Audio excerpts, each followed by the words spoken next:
il y a plusieurs raisons pourquoi on veut faire un diagnostic, un bilan diagnostique. La première, c'est que un bilan diagnostique peut amener un peu de clarté pour les parents qui ne comprennent pas pourquoi leurs enfants se comportent d'une certaine manière.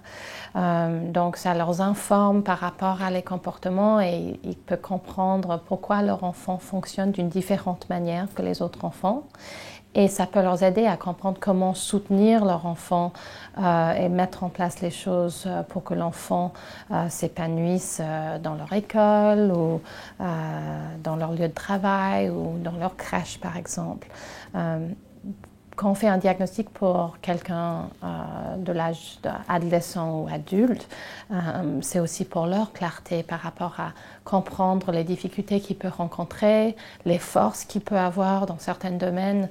Je pense qu'une deuxième raison qu'on veut poser le diagnostic, c'est pour qu'on puisse savoir comment intervenir, quels sont les besoins du personne, et en faisant une bonne bilan où on établit toutes les différentes forces et faiblesses du personne, on arrive à connaître un peu mieux les besoins de l'individu.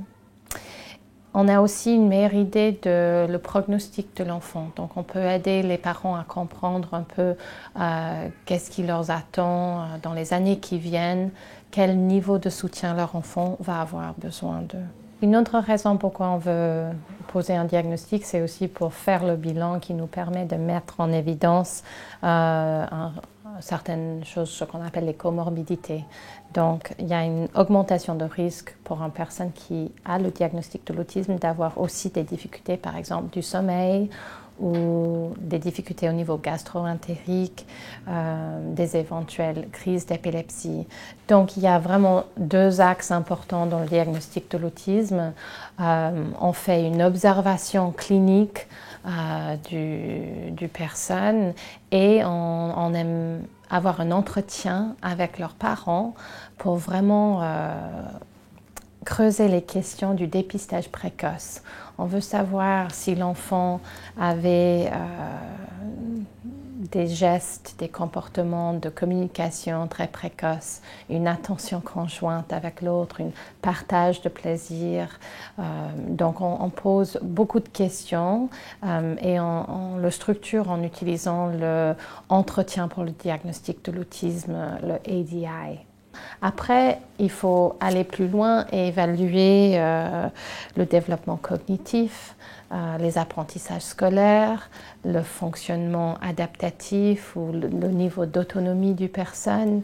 On veut aussi mesurer les comportements et s'il y a des comportements difficiles ou dérangeants pour la personne, on veut évaluer ça aussi.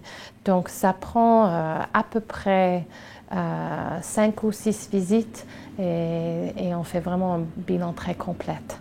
L'échelle d'observation pour le diagnostic de l'autisme, donc l'EDOS, c'est une évaluation où on a plusieurs différents modules. Donc il y a 5 modules, un pour les tout petits, on va dire des enfants qui ont en dessous de 30 mois. Puis on a un module pour les enfants préverbales, donc le module 1, le module 2 pour les enfants qui ont déjà des phrases, le module 3 pour les enfants ou les adolescents qui ont du langage fluide, et puis le module 4, c'est plus pour les adolescents et les adultes qui ont un langage fluide.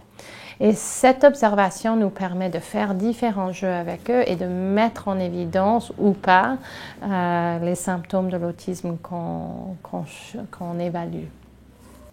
Donc, la plupart des parents qui viennent chez nous ont eu des soucis parce que leur enfant a des comportements qui sont différents des autres enfants. Par exemple, déjà vers les 2 ans, s'ils voient qu'ils ne parlent pas, c'est souvent là où ils vont consulter leur pédiatre. Mais il y a aussi des parents qui voient, même vers les 12 mois, que l'enfant ne fait pas le point avec le doigt ou peut-être l'enfant a des mouvements des mains ou des sensibilités sensorielles importantes. On peut aussi voir un enfant qui a des intérêts restreints, qui se fixe sur certaines routines ou devient très fâchés quand il y a des changements ou des transitions qui se font. Donc, les parents vont normalement consulter leur pédiatre et on espère à ce moment-là que le pédiatre écoute les soucis que le parent peut avoir et qu'il les envoie pour un bilan spécialisé en autisme.